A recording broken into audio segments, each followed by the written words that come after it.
ZUBA. On say Makacho say nipa mienu a Ira Jo Muhammad ya Jomi Asantemai Dr. Frank Amwakwehini any ZUBA. Sure. Now what say Jume bi ase I am a fekeke. And anopay oda so team. Yeah. And making sure so be declare be any kwan say Antonio maybe I want to. Na who say mayor be sick room say you know. ZUBA nine. He is reminding me of Iraq. No. ZUBA. Yeah. Share who on pie Bobby I am on pie ma ZUBA. In fact the discipline back KMA. Yeah. Say akwa bia akotra hojo e na what or tese wo ye de ope wa hojo. She say na onim say sa high tension di krase na kwala hye. Ye de eyi ne beto. Dangerous o. Hwe de ZUBA che say enti na mo tete wo na mo ye de. Any your assemblies no so wo ha and I mean I say omutimi oh ewrade. There be fa ba ko ne to ansa na de we ato we anopa de no.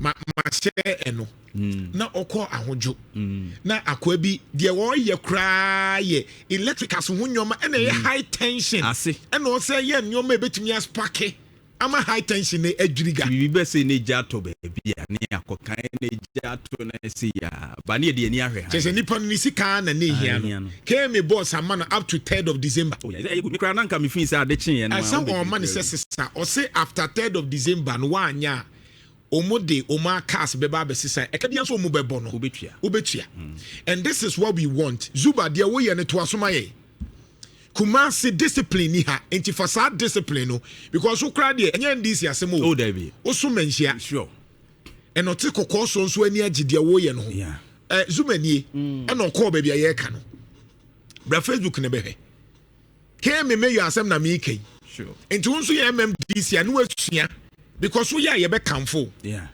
Kumasi me see discipline no form. So you need the ZUBA. Sure. And that is what we want. Obia na oti baby a enkoye bia no entwema no. Yeah. Akwa ne begina won so wo papers. Papers no so oni papers. Oni papers. Oh na o mu bebre o mu ni papers o. O mu ni papers. Oni permit. No wo ye adwuma no baby o. There be we cannot allow that to happen. On say ade no ko yi na tempera omode amane say sa container no de besi wo no. Okwa abroche ye ofe. Ba adwuma na wo be ye no na ye sa ade no. Wan fa anko je ho permit. And the manager the ZUBA kan no say there wo ye dangerous. And he knows, the person knows. Obey Ghana ni no. Mayor to aso sa amame. And I no pay the me enfa no pa de no so nto so mai ZUBA ene ya our TSC town oh okay omo tonton nyoma wo kwan mu a Kumasi wo ka na aye den ye ntoma wo no we nya ntoma wo omukra ono ZUBA ka se bia bro nya bre no at least obema mo kwan kakra mo aye na we aka wo tompa no he baby kram ano pay hwe be bia wo tompa no na ka kotwi fa wo so na wo ya waka se mpanyifo nyenye dey you see Kumasi why. And I like the way I may say, and pennyfo na mo support to ZUBA. Memo bia and central for some mesremo. Memo bia me friend me kasa na ZUBA tie fa hudie so. Nkofo we nipa ba kunti nipa bebre nwu ya ntwemo bia. Enti kegeti a ho ne edum ho no. Obia bebia ni kwanse eton ade no pamo no free ho. Yeah. Niema order mra Kumasi. Sure. Yemo bia anya de ope. Na wo yesa wo de car kura kukuruma na ho tete wo be park wo hin na wo be twa wo ho wo hin serious mayor de wo ye na ye ni je ho ye nim so obetimi aye e mo bia hunhura me judi minim so wo akoma and so just for no so boa ne kama so just ne empanifo am support no monye ne sa mo protect no o de ase obi ye na adwen se wo ben na matia no yeah obi oben na adwen se oben ZUBA ba be ye bibia mo ntia no. And there's a member Montiano cry fast cry. Mama ZUBA nye na juma. Eni kwan so obi na no obi ton die huo wo kwam. Nana, but the issue is why must it take the whole mayor to ensure say there is sanity on in the central business? Because omo ye no kom kojiska. Wo ya wa tax for bosume so a na ya titi sika atwa wo muka bosume and they go and stand there.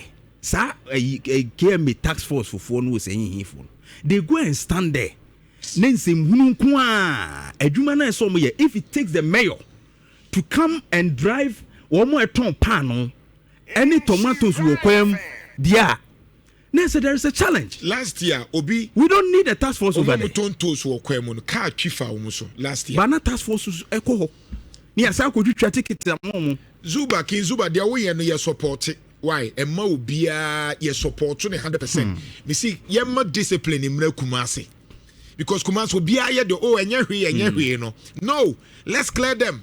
Obia wo ye fin bia mon fine. I'm glad they said no so me say trotro drivers no mo ye short no so watch you my discipline sa pepe na no kra me no kasa e now say 500 in this one also the call 1,500 it's na ye ka police for asem no say police for no nso nya jaya na e ba trotro for no so it's mo so ji short simple na no ano no ye chi 1,500 na ya je court na betua eno so kra be boa ma ban nya sika IGF no ZUBA pesika ubenya sika kwegeti sika wo ho is this what the tundra na bo afode wonye say nkakra enchi e bia trotro for now mun so ye short no 1,500 no mu tua ma ban ti week no kra ye bitimi anya be almost be 300,000 Ghana cedis bitimi dia ye nyoma bebre go den a o mu be fom no fantua tax force ne ka no mu nye adwuma na task force for ne de me wo problem there be soldiers no okay omo di na chi ya but KMA task force ZUBA media I request back na me make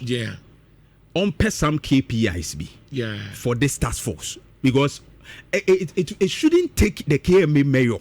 I mean the mayor of the city so be wura krum akwa stress e mate baby so motena wa bre what task force e tua omoka and so task force no assign o mo a wo gina KO we ejina KJT inside we ejina ha and then there should be certain KPIs ni enya monitoring and supervisors be on be call rounds ami and I even cry some people to blow whistle and tell us say near omo ye so omo nkoye ne no an omo ye and measure them before their payments are issued because task force no ko gina wa nana omo ne ma kwan ma trotro for no bo pay so e ma no betena tena kwa mu and we know na no obi frɛ kasa fidie so no kan say task force for no omo gina okra ne bi no omo kra de omo chen prosi for no already nyankopon Nhyira 104.5 baby ye kan ye no ye ahojo roundabout okay sure now yenye ade we finally